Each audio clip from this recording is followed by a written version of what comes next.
Seja muito bem-vindo, seja muito bem-vinda ao Diário do TST, canal que eu desenvolvo para ajudar você no seu dia a dia, na aplicação de normas, procedimentos, requisitos legais de uma maneira simples e fácil. Eu sou o Gustavo Vanck, técnico em segurança do trabalho, auditor interno de SGI e consultor de SGI, Sistemas de Gestão Integrado, Qualidade, Meio Ambiente, Saúde e Segurança do Trabalho. Hoje eu quero conversar com você, dentro das inúmeras normas que mudaram. Hoje eu quero tratar de uma em específico que gerou aí uma grande conversa, uma grande discussão sobre o que fazer, como fazer, o que aconteceu, o que mudou, o que deixou de mudar. Então, não perca esse vídeo. Fique até o final para que você possa aumentar o seu conhecimento e aplicar no seu dia a dia.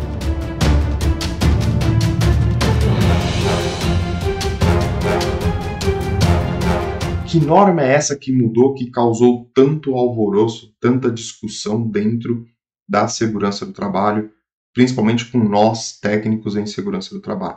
Estou falando da nossa amiga NR9, a antiga ou o antigo Programa de Prevenção de Riscos Ambientais. Mas, Gustavo, o que aconteceu? Por que mudou? Bom, vou começar a falar um pouquinho, do histórico. A NR9 antes, ela era o Programa de Prevenção de Riscos Ambientais, muito boa, na minha opinião, muito bem estruturada, muito bem elaborada. Mas com o passar do tempo, com as coisas evoluindo, com as atividades evoluindo, a NR9 já não fazia tanto sentido, o PPRA já não fazia tanto sentido para as empresas. Ficava no muito mais do mesmo, O que era a realidade, a gente precisa falar, a gente tem que ser claro e transparente. O PPRA era feito e normalmente se engavetava o PPRA, ou seja, ele não era efetivo, ele não trazia o propósito, ele não causava o efeito que era pensado ou que estava escrito ali. Por isso que eu falo, o PPRA era uma norma, ou é um programa muito bom e que deixou de ser utilizado. A NR9 teve algumas mudanças e com a saída do PPRA, o que aconteceu?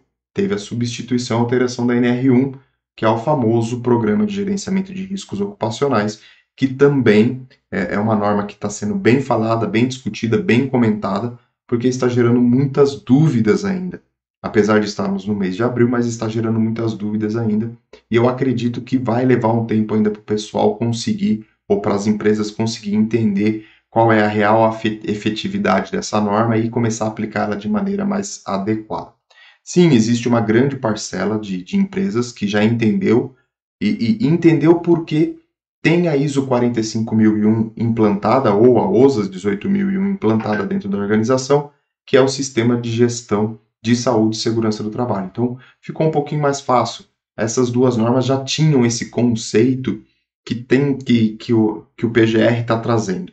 Mas nós estamos falando aqui de PGR, estamos sim falando da mudança da NR9, e eu quero trazer alguns benefícios. E o primeiro eu já falei para vocês, Fim do Programa de Prevenção de Riscos Ambientais.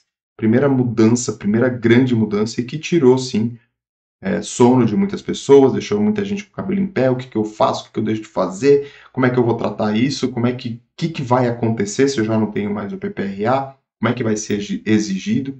E aí foi a primeira grande mudança que nós percebemos dentro da NR9, e ela deixa de ter a característica de programa e ela muda para avaliação dos riscos ambientais. Então você vai ter aí a sua avaliação. Eu acabei anotando mais algumas diferenças aqui para não esquecer e para trazer de maneira coerente para vocês. Então eu falei primeiro do fim do PPRA, segundo, identificação dos riscos claramente. Está escrito lá. Eu vou fazer a avaliação dos riscos ambientais. Quais são esses riscos ambientais? Químicos, físicos e biológicos. Gustavo, você está falando mais do mesmo. Sim, eu estou falando mais do mesmo e é importante a gente reforçar, porque dentro da minha experiência ainda existe muita dúvida sobre isso, muita aplicação sobre isso de uma maneira equivocada. Então a gente precisa reforçar desses conceitos. Riscos ambientais. Químicos, físicos e biológicos. O que trata a NR1? Riscos ocupacionais. Qual é a diferença de um e de outro? Que os riscos ocupacionais além dos riscos ambientais, a gente tem os riscos de acidente e os riscos ergonômicos. Então, a NR1 trata dos riscos ocupacionais, que tem os químicos, físicos e biológicos, que são os riscos ambientais, acrescido dos riscos de acidente e os riscos ergonômicos. Então, isso está lá na NR1. Na NR9, a gente está olhando para os riscos ambientais. O terceiro item que eu quero trazer para vocês é a avaliação quantitativa. A NR fala e deixa muito claro isso para a gente, né? Todos aqueles riscos ou agentes de riscos que é possível ser quantificado, você deve avaliá-los através dos métodos que são estabelecidos pelas normas, pelas diretrizes, ou nacionais ou internacionais. Por exemplo, nos agentes químicos, a gente tem uma parte pela NR15, a outra pela NIOSH, onde tem os procedimentos. Enfim, você tem ali claramente que devem ser os riscos, os agentes quantitativos ou os agentes que existe a possibilidade de ser mensurado, você vai lá e faça essa mensuração justamente para você entender qual é o limite de tolerância, qual é o nível de ação tão bem claro dentro da NR15 e os seus anexos. Então, quantifiquem os seus agentes de risco. Quantifiquem, avaliem de maneira quantitativa todos esses agentes. O que normalmente, né, o que a realidade do dia a dia nos traz? A avaliação quantitativa dos riscos de calor, dos riscos de ruído, por exemplo, né, o risco físico ruído. Dependendo da empresa, dependendo da maturidade, o pessoal avalia também vibração e calor. E aí a parte de químicos e outros agentes acabam ficando aí meio que dispersos por N motivos e não cabe aqui. Mas a gente precisa quantificar isso de maneira que traga soluções, tragam resultados para esta avaliação. E eu vou depois dizer para onde que vão essas avaliações para entender qual é o benefício dessa nova NR9, dessa nova versão da NR9. E no item 4, nós vamos falar de quando fazer a avaliação quantitativa. Eu falei aqui para vocês um pouco, né? Já trouxe isso para vocês, que é justamente no momento que você consegue entender que aquele risco ele tem uma significância para o ambiente de trabalho e ele pode ser mensurado. É nesse momento que eu vou começar a avaliar quantitativamente esse agente de risco. Reforço isso porque muitas das vezes a gente acaba só qualificando o risco e não quantificando. Importante, faça a avaliação. Você tem, com uma avaliação quantitativa, você tem parâmetro, você sabe quanto que você pode diminuir, o quanto que você pode aplicar de recurso dentro daquele ambiente para trazer um ambiente mais seguro e saudável. Então, quantificar isso é muito importante. Quantificar os agentes vai ajudar e vai trazer resultados significativos para a gestão de saúde e segurança do trabalho. Então, quantifiquem, reforçando isso para vocês. E quinto, o tamanho da amostragem. Ali também a NR9 vai dar uma diretriz de quanto isso pode ser importante para a avaliação quantitativa dos agentes de risco. Então, quantas amostras eu preciso fazer?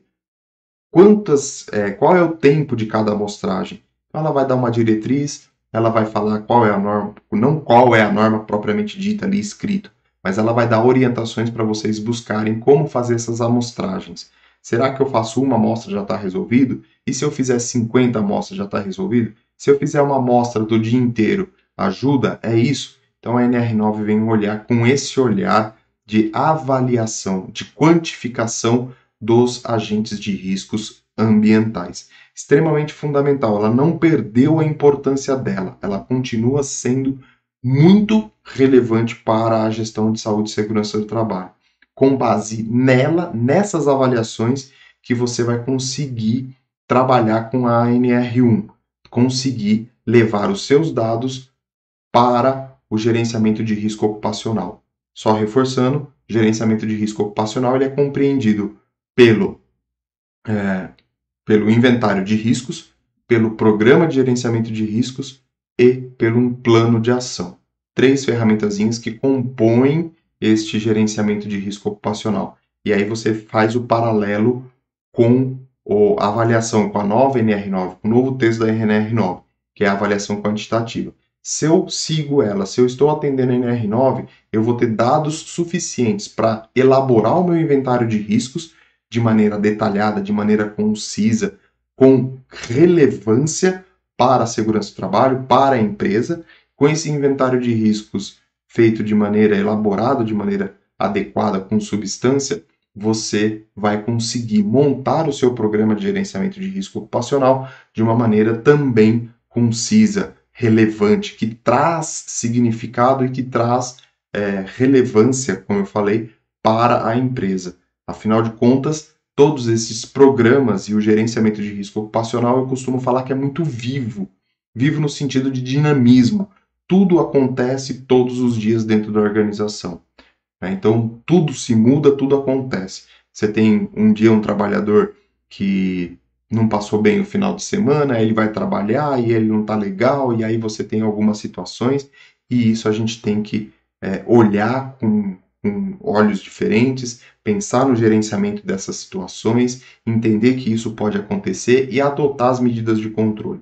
Adotar ações para que isso seja minimizado, seja reduzido e, se possível, eliminado. Feito isso, eu vou fazer o meu cronograma de ações, que é justamente a parte prática, né? Fui lá, avaliei, analisei quantitativamente os meus agentes de risco, montei meu inventário de riscos, está tudo tranquilo, montei o meu programa de gerenciamento de risco, lembrando que tudo isso é dinâmico, tudo isso é muito vivo, eu vou transportar isso para o plano de ação. E aí o plano de ação é realmente transformar aquilo que você avaliou em ação, em atitude, em algo que você deva fazer efetivamente dentro do ambiente de trabalho. É importante a gente ter esse conceito e entender a importância dessa NR9 com essas poucas mudanças que eu trouxe aqui para vocês enxergarem e aplicarem no dia a dia de vocês. Bom, era isso que eu queria passar. Conversar um pouquinho com vocês sobre este novo texto da NR9, trazer alguns exemplos, né? Você precisa depois dar uma olhada melhor em cada um deles e analisar a NR9 profundamente e aplicar no seu dia a dia dessa forma aí que eu trouxe um pouquinho como sugestão para vocês. Eu fico por aqui. Se inscreva no canal, deixe seu comentário, curte, compartilha. Se você não ativou o sininho, ainda ativa o seu sininho, o sininho do canal ali para você receber as notificações de todo vídeo que é postado aqui, de primeira mão. E também vou deixar as redes sociais aqui na descrição desse vídeo para que você possa aproveitar o conteúdo espalhado aí pela rede do Diário do TST e aplicar no seu dia a dia. Também tem um site todo dedicado a você, com conteúdos relevantes. Lá tem uma planilha gratuita para você fazer o download e sair utilizando, lembrando sempre que é um modelo que você tem que adequar à sua realidade. E também tem um combo de planilhas para você utilizar no seu dia a dia. São planilhas relevantes, são importantes, inclusive tem um modelo de PGR lá para você aplicar no seu dia a dia. Então aproveite esse conteúdo para você poder crescer e inovar e enxergar de maneira diferente a segurança do trabalho e poder trazer resultado para a organização. Um grande abraço e, lógico, né? Te vejo no próximo vídeo.